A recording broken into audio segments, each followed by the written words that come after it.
BNP হেরে গেছে, এই একটা লাইন শুনেই কোনো প্রকার রিয়্যাক্ট না করে পুরোটা শুনে নিন আগে।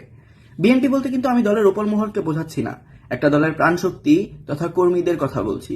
তাদের কথা বলছি যারা কোনো কিছু পাওয়ার কোনো রকম আশা না রেখেও একটা দলকে ভালোবাসতে জানে, শুধুই ভালোবেসে যায়, এমনকি ডেডিকেটেডলি প্রতিনিয়ত সেই দলের জন্যই কাজ করে যায়।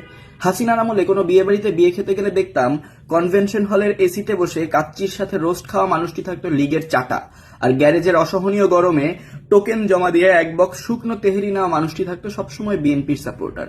বাংলাদেশের সুবিধাবাদী বিত্তবান শ্রেণী সবসময় ক্ষমতার পা চাটে, এ ব্যাপারে নতুন করে কিছুই বলার নেই। কিন্তু সেই যে ড্রাইভার, সে কেন বিএনপি সাপোর্ট করতো কখনো ভেবে দেখেছেন? সে বিএনপি সাপোর্ট করতো শুধুই ভালোবেসে, বিনিময়ে চাহিদা ছিল শূন্য। যদিও এখন তারা সুন্দর মতোই তাদের সেই একতরফা ভালোবাসার ফসল সুদে আসলে বুঝে পাচ্ছে। হ্যান্ডমাইক হাতে বড় বড় নেতারা কনুইয়ের গুঁতো দিয়ে, থাপ্পড় দিয়ে কিংবা ধাক্কা দিয়ে তাদেরকে সরিয়ে দিচ্ছে রাস্তা ফাঁকা করতে হবে বলে। ভালোই লাগে দেখতে। যদিও সে বিএনপির অনেক ত্যাগী পুরনো নেতা, তবেও কর্মীদের প্রতি তার এইসব আচরণ দেখলে মনে হয় জগতের খেলা জমেছে বলে যাদের প্রেমে টিকেছিলে তাদেরই প্রেম মেরে দিলে।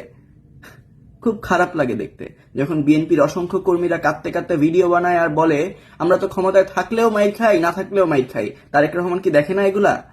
একজন রিক্সাওয়ালা যখন বলে, মামা এত বছর বিএনপি করছি, এখন নিজের দল ক্ষমতায় থাইকাও দেশে যাইতে পারি না, নতুন নতুন পোলাপান নেতা হইছে, তাগো বিরুদ্ধে কিছু কইলে নাকি ঘর কোপায়। এই বিচ্ছিন্ন ত্যাগগুলো আমাকে ভাবায়, অনেক ভাবায়। ভাবতাম কাজকর্মে হয়তো বিএনপি বাংলাদেশের মানুষের থেকেই শুধু দূরে চলে যাচ্ছে।